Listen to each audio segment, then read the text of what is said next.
আসসালামু আলাইকুম। ওয়ালাইকুম আসসালাম ভাই। কেমন আছেন ভাই? ভাই আমি আলহামদুলিল্লাহ ভালো আছি। আপনি কেমন আছেন? আলহামদুলিল্লাহ ভালো আছি। ভাইয়া দেশের বাড়ি কোথায়? আমার দেশের বাড়ি ভাই বরিশাল বরিশাল। সদর। কত বছর আগে কুয়েতে আসছেন? কি বিষয়ে আমি আসছেন ডিটেইলে বলেন। আসছি ৩ বছর হইছে। আমি আসছি কোম্পানি বিষয়ে। কোম্পানির কাজে আসছেন। হ্যাঁ। এখন বর্তমানে কি কাজ করেন? এখন বর্তমানে কোম্পানির কন্ট্রাক্ট অনুযায়ী আমি একটা অয়েল কোম্পানি আছে কুয়েতের জি। টিপিক। ওইটার ভিতরে কোম্পানি কন্ট্রাক্ট নিছে আরকি। তো ওইটার ভিতরে আমি আছি।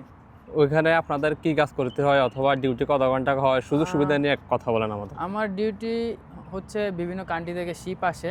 জি। তো এগুলো জাস্ট মানে বাংলা কথা যেটা বলতে বোঝায় যে আমরা জাস্ট শিপের যে রশিটা আছে এটা আমরা বান্ধি। বান্ধেন। আর এটাকে বলি আমরা মোরিং। তো শিপ বিভিন্ন কান্ট্রি থেকে আসে তেল নিতে। তো এটারে আমরা মোরিং করি। তো তেল নেওয়া শেষ হয়ে গেলে এটা আবার ছাইড়া দিই, ওইটা চইলা যায় বিভিন্ন কান্ট্রিতে আরকি। আচ্ছা। এই ক্ষেত্রে আপনাদের ডিউটি কত ঘন্টা পড়ে? আমাদের বেসিক ডিউটি হইছে ১২ ঘন্টা। ১৫ দিন ডিউটি, ১৫ দিন ছুটি। বাট আমাদের ডিউটি হইছে মানে একদিন হইছে ডে ডিউটি আর একদিন হইছে নাইট ডিউটি। তো আছি আলহামদুলিল্লাহ মোটামুটি ভালো আছি। ১৫ দিন ডিউটি, ১৫ দিন ছুটি। আপনারা যে ছুটি পান ১৫ দিন, ওই ১৫ দিনের কি স্যালারি পান আপনারা? হ্যাঁ, ওই ১৫ দিনের স্যালারি দিয়ে যায়। মানে কুয়েতের যে ডকুমেন্ট পেপার যে আ কুয়েতের রুলস ৮ ঘন্টা ডিউটি, বাট আমরা ১২ ঘন্টা করি। আমাদের যাইতে আমাদের হইছে রুম হইছে মাহবুল্লাতে। যাতায়াতে প্রায় ২ ঘন্টা ২.৫ ঘন্টা হয়ে যায়। টোটাল দেখা যায় যে আমরা ১৬ ঘন্টা ডিউটি করি। ১২ ঘন্টা ডিউটি করেন, আপনাদের রুল হচ্ছে যে ৮ ঘন্টা। হ্যাঁ। এই যে মানে বেশিরভাগ ৪ ঘন্টার ডিউটি বেশি করেন, এটাকে আপনাদের পার্ট টাইম হিসেবে যোগ পার্ট হয় না? টাইম হিসাবে না, মানে ওভারটাইম হিসাবে এটা দেয় আমাদের। ১২ ঘন্টা দেখা যায় যে ৳১২০ দেয়। ১২০ টাকা দেয়। হ্যাঁ। আর এক্ষেত্রে ১২০ টাকা তো আসলে কুয়েতে একজন মানুষের কিছু হয় না বর্তমান বাজারে। তো এক্ষেত্রে আউট কোনো ইনকামের কোনো ব্যবস্থা আছে কিনা? ভাই আউট কোনের ইনকামের ব্যাপারে বলতে আউট ইনকাম করা যায়, বাট এই দেশে তো আউট ইনকাম অ্যালাউড নাই। যেখানে যেমন আউট ইনকাম করতে গেলে যদি পুলিশে ধরে, দেখা যায় তাদেরকে সপর দিয়া দিব, যেটাকে বলে বাংলায় পুলিশে ধরতে পারলে ডাইরেক্ট দেশে পাঠাইয়া দিব। অবশ্যই। আপনারা যে শিফটের ডিউটি করেন, এটা কি কোম্পানির মধ্যে মানে কন্ট্রাক্ট পায়, তার পরবর্তীতে যান না সরাসরি শিফের বিষয়ের মধ্যে মানুষ না, না, না, আসা যায়? আমরা এখানে মূলত আসছি কুয়েতির মানে মাধ্যমে, কুয়েতি কোম্পানির বিষয় আরকি। তো এইটা আবার মানে সাপ্লাই কন্ট্রাক্ট নিছে কোম্পানি। তো তাদের সাথে তাদের ডকুমেন্ট আছে। আমাদের তাদের সাথে কোনো লেনদেন নাই। বাট আমরা ডিউটি করি কোম্পানির মাধ্যমে। আচ্ছা, সবকিছু আমাদের কোম্পানি বহন করে। আচ্ছা, আচ্ছা। খাওয়া থাকা সম্পূর্ণ কোম্পানি না? থাকা খাওয়া সম্পূর্ণ কোম্পানি, বাট যে কোম্পানির ভিতরে থাকলেও থাকতে পারে, বাহিরে থাকলেও থাকতে পারে। এটা মূলত নিজের ব্যক্তিগত ব্যাপার। আপনাদের যে ১২০ টাকা স্যালারির ভিতরে প্রত্যেক মাসে আপনাদের খরচ কত হয় এবং কত টাকা সর্বনিম্ন থাকে? ভাই কুয়েতে খরচার কথা বলতে গেলে যে মনে করেন খাবারের একটা বিল আছে, ওইটা কমপক্ষে ৩০ দিনার থেকে ৪০ দিনার খরচ যায়। মানে যে যেভাবে খরচ করে। বাট নিম্ন মানে যেভাবে যে খরচ করে চলবো ওইটা ম্যাক্সিমাম ৩০ দিনার লাগবে। ৩০ দিনের। এটা শুধু খাওয়ার খরচ। খাওয়ার খরচ। আর বিভিন্ন যে নাস্তার পয়সা আছে, এগুলো ভাই মোবাইল আলাদা। বিল আছে, এগুলা সব আলাদা। এগুলো অনুমানিক আলাদা। কত টাকা খরচ হয় প্রত্যেক মাসে সবকিছু মিলাই? ৳৫০ মতো যায় আমার। ৫০ টাকা। তো দেখা গেছে আর আপনার ৭০ টাকা আছে। হ্যাঁ। ৭০ টাকা বর্তমান বাজারে কত টাকা হতেছে? বাংলাদেশের ৩০,০০০ টাকা ৩০,০০০ টাকার মতো হয়। কাছাকাছি। এই ৩০,০০০ টাকা কত টাকা খরচ করে আসছিলেন? ওইটা তো বলেন নাই। ভাই আমি মূলত ৳৭,০০,০০০ খরচা করে আসছি দালালের মাধ্যমে। তো আর কুয়েত এমন একটা সিস্টেম বানায় রাখছে আমাদের সরকার, যে দালাল ছাড়া এই কান্ট্রিতে আরকি ঢোকা সম্ভব না। সব সম্ভব জায়গায় না। সিক্রেট চলতেছে আরকি।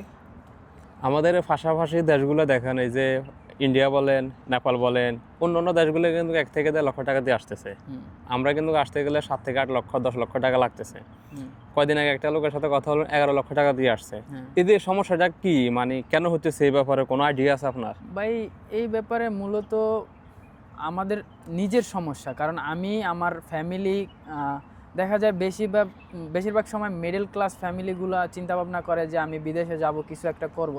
তখন আমরা মাইন্ডের ভিতরে চিন্তা করি কি দেশে মানে যেকোনো দেশে যাইতে পারলেই হইছে। বাট আমরা ওই দেশের যে টাকার কারেন্সি এটা কখনো আমরা চিন্তা করি না। বিশেষ যে করে কয় টাকা কুয়েতের হইতে কথা শুনলে পারে। আরো মানুষ বেশি পাগল হয়ে হ্যাঁ, যায়। কুয়েতে যখন একদিনের মানুষ ৳৪০০ শুনে, তো সাপোজ মানে যেকোনো মানুষের ইন্টারেস্ট হইতেই পারে।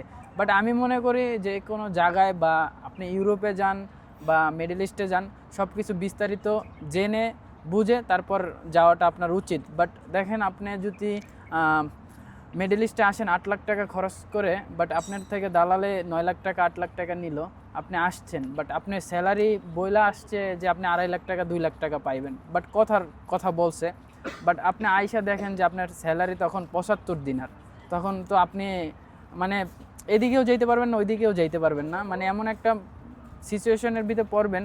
তখন দেখা যায় মানুষগুলো মেন্টালিটি প্রেশার থাকে, বিভিন্ন মানুষ মানে বিভিন্ন সুসাইড বা মানে বিভিন্ন রকমের ডিসিশন নিয়ে ফেলে, বাট এইগুলো নেওয়া উচিত না। কিছুদিন আগেও মাহাবুল্লাহ একটা ঘটনা ঘটছে, একটা লোক মানে ডিউটি দেয় না কোম্পানি, তার জন্য একটা লোক ফাঁসি দিয়ে মারা গেছে আর কি, বাংলাদেশে। হ্যাঁ। আপনারা যে কোম্পানিতে আসেন একটা 2 বছর 3 বছর একটা কন্ট্রাক্ট থাকে সম্ভবত, তো কন্ট্রাক্ট শেষে কি নতুন করে যে আবার আকামা লাগাবেন, কি টাকা দিয়ে করতে হয় না কোম্পানি টাকা না দিয়ে না করে ভাই, দেয়? আমাদের মূলত সবকিছু কোম্পানি করে দেয়, আকামা সম্বন্ধে আকামা কোম্পানি। সবকিছু কোম্পানি। তাহলে বিভিন্ন লোকে বলে যে 2 বছর কন্ট্রাক্ট শেষে আবার আমরা 500 থেকে 600 দিনে দেওয়া লাগে আকামার এইটা জন্য। ভাই আমার জানা মতে বিভিন্ন মানে কোম্পানিতে এরকমের নেয়, কোম্পানিও- বাট আমাদের কোম্পানি ওরকমের না। কোম্পানি ভাগ আছে, হ্যাঁ।